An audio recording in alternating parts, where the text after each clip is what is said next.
Hai guys, Assalamualaikum warahmatullahi wabarakatuh dan salam sejahtera. Bertemu lagi kita dalam Afi Project. Terima kasih kepada kawan yang sudah klik video ini. Tapi sebelum itu, kepada kawan yang baru saja jumpa channel ini, selamat datang. Saya ucapkan sebenarnya channel ini mengisahkan tentang projek review serta projek-projek yang akan saya jalankan.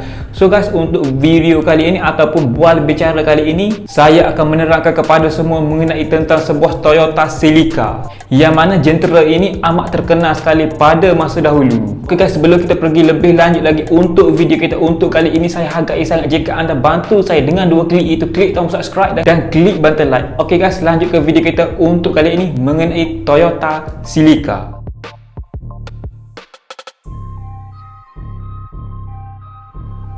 Ok guys, Celica merupakan manufacturer Toyota yang dibina sejak tahun 1970 lagi. Tetapi produk ini dihentikan pada tahun 2006, ataupun nama Celica dihentikan pada tahun 2006. Mengikut sejarah Toyota, ia dikeluarkan pada tahun 1970 hinggalah 2006. Selama 36 tahun nama Celica digunakan dalam industri otomotif Toyota. Dan dalam masa yang sama terdapat 7 generasi untuk Toyota Celica ini. Selama 36 tahun nama Celica dalam industri otomotif Toyota ini, banyak 4.1 juta lebih unit Toyota Celica telah terjual. Ok guys, so saya difahamkan juruteknik Toyota pada masa itu apa yang mereka buat untuk Toyota Celica ini pergi lebih jauh lagi. Mereka memetikkan produk styling dan handling agar pemandu enjoy semasa memandu. Tambah-tambah lagi, Toyota Celica digunakan dalam World Rally Championship atau WRC pada tahun 1972 hinggalah tahun 1986 bagi rear wheel drive, manakala masuk tahun 1988 hinggalah 1997 model Celica GT4 telah diperkenalkan, iaitu dengan kendalian 4-wheel drive. Untuk Celica WRC ini, ia dibuat khas oleh Toyota Euro, yang mana nama mereka diberi pada masa itu TTE, Tim Toyota Euro, yang bertempat di Köln, Jerman.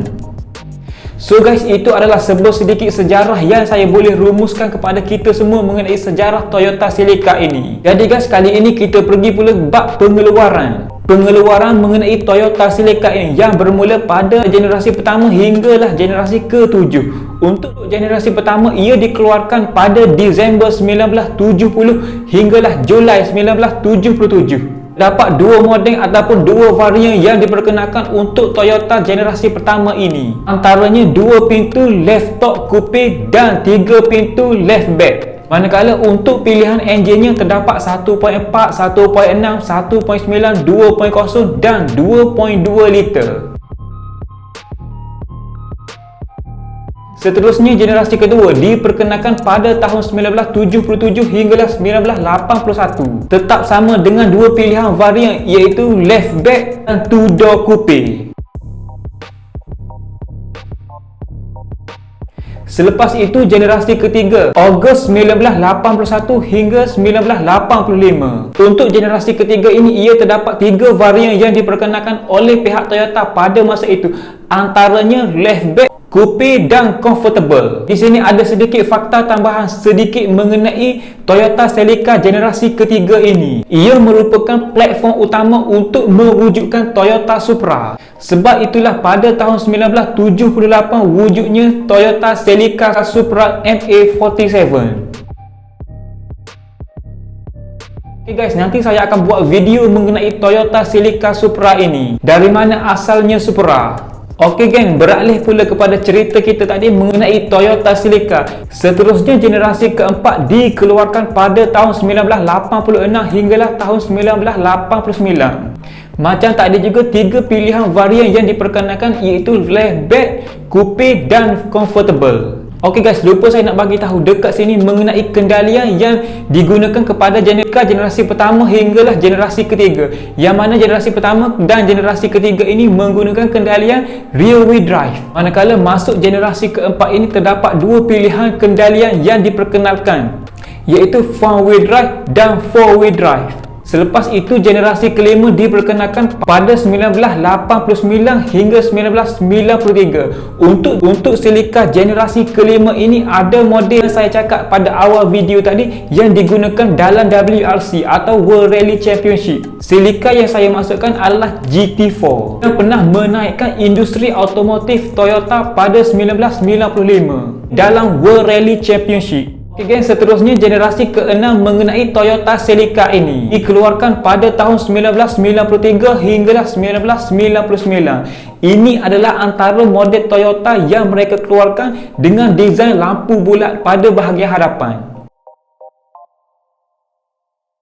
Dan yang terakhir mengenai Toyota Celica ini yang dikeluarkan pada Julai 1999 hingga 2006. Untuk model Celica ini terdapat satu varian saja yang diperkenalkan oleh pihak Toyota, iaitu 3 pintu liftback. Ia diperkenalkan dengan sistem kendalian front wheel drive, manakala untuk enjin pula yang diperkenalkan 1.8 4 silinder. Untuk model ini terdapat dua enjin 1.8 yang diperkenalkan, tapi saya tak sure yang mana pernah masuk Malaysia untuk enjin 1.8 ini. Jadi jika anda tahu, anda boleh tinggalkan di ruang komen mengenai Toyota Celica generasi ke-7 ini, kod enjin apa yang digunakan di Malaysia. Dan untuk Toyota Celica generasi ke-7 ini terdapat tiga pilihan kotak gear yang diperkenalkan, antaranya 4 speed auto, 5 speed manual dan 6 speed manual.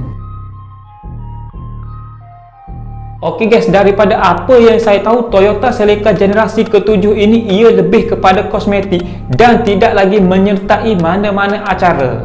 Jadi guys, itu apa yang saya tahu. Jika anda tahu lebih, anda boleh tinggalkan di ruang komen mengenai Toyota Celica generasi ke-7 ini.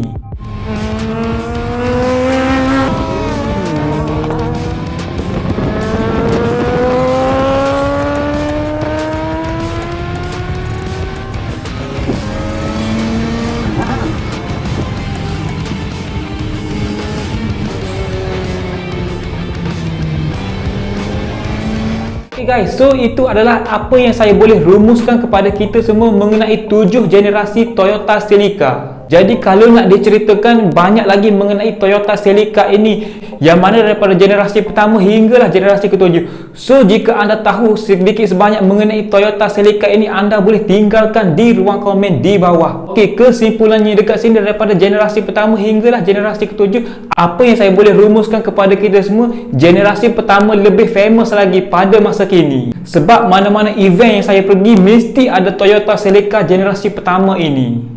Jadi guys, sampai di sini sajalah video saya untuk kali ini. So jika anda ada apa-apa cadangan ataupun apa-apa info, anda boleh tinggalkan di ruang komen di bawah agar kita sama-sama menimba ilmu daripada dunia otomotif ini. Jadi macam biasa, jika anda dapat info sedikit sebanyak daripada video ini, saya hargai sangat jika anda bantu saya dengan 2 klik, itu klik tombol subscribe dan klik button like. Pastikan korang tinggalkan komen di bawah dan cadangkan apa yang korang rasa perlu untuk saya review ataupun sebagainya.